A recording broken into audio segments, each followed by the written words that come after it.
тактай турган бир эки маселе бар эле. Ошондо Эйр Кыргызстан бааланган немеси баасы боюнча биякта 170 миллион деп жазып атасыздар. При этом стартовая стоимость 192 миллион болгон, туурабы? Эльвира Жылбековна, бул редакциялык маселе негизи, если можно, на русском объясню. Да, береріңіз. По Air Кыргызстан это был кредит Японии для того, чтобы улучшить инфраструктуру аэропорта Манас. Единственная загвоздка была, что японская сторона заключала только с государственным органом. Соответственно, кредитное соглашение было заключено между правительством Японии и Министерством транспорта в соответствии с уполномочением. После реализации данные активы были переданы АО «Манас». То есть сейчас вопрос на повестке не стоит? Нет, я просто объясню, почему это было сделано. Когда передали, было внесено прокурорский акт реагирования о том, что в связи с тем, что АО «Манас» не стопроцентное государственное имущество, ну как бы владелец, а есть и мажоритарий, то там как бы есть соответствующие подозрения к ущербу. Поэтому сейчас просто в соответствии приводится в рамках приватизации. Так-то объект, он уже сколько лет уже эксплуатируется, аэропорта Манас. Потом объекты, по которым процедуры приватизации, в том числе оценки, приостановлены. ККБ, Каиндинский кабельный завод, ОАО «Кыргызская» и ОАО «Бакай-банк», Евразийский сберегательный банк. Ушел бойынша тактап коесуздар ғой? Это госдоли, они там незначительные. Вот, ну как бы, по ним также будет произведена оценка, и в соответствии с оценкой они будут реализованы. Там акции. И Поэтому... Хайдарканское ртутное акционерное общество исключили из программы приватизации, да? Да, исключено.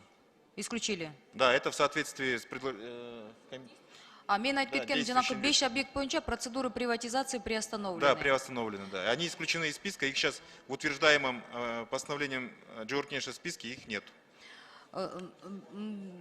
Талкуу башталып атканда биздин коллегаларыбыз Мегаком жөнүндө бербейдиби суроонучу? Ошондо кайталап койсоңуздар, Мегаком именно Госбанкка, то есть мамлекеттикин, кайра мамлекеттикине эмнеге берип атабыз? Эльвира Жерлыковна, в начале, когда недоразумение было, вопрос Варлукович ставил о том, чтобы ограничить передачу его Нацбанку. То есть в первоначальном варианте была передача Нацбанку, приоритетное право выкупа. В соответствии с рекомендацией депутатов Джоркнеша данный пункт был исключен. Сейчас он передается приоритетное право Госбанку развития для его капитализации.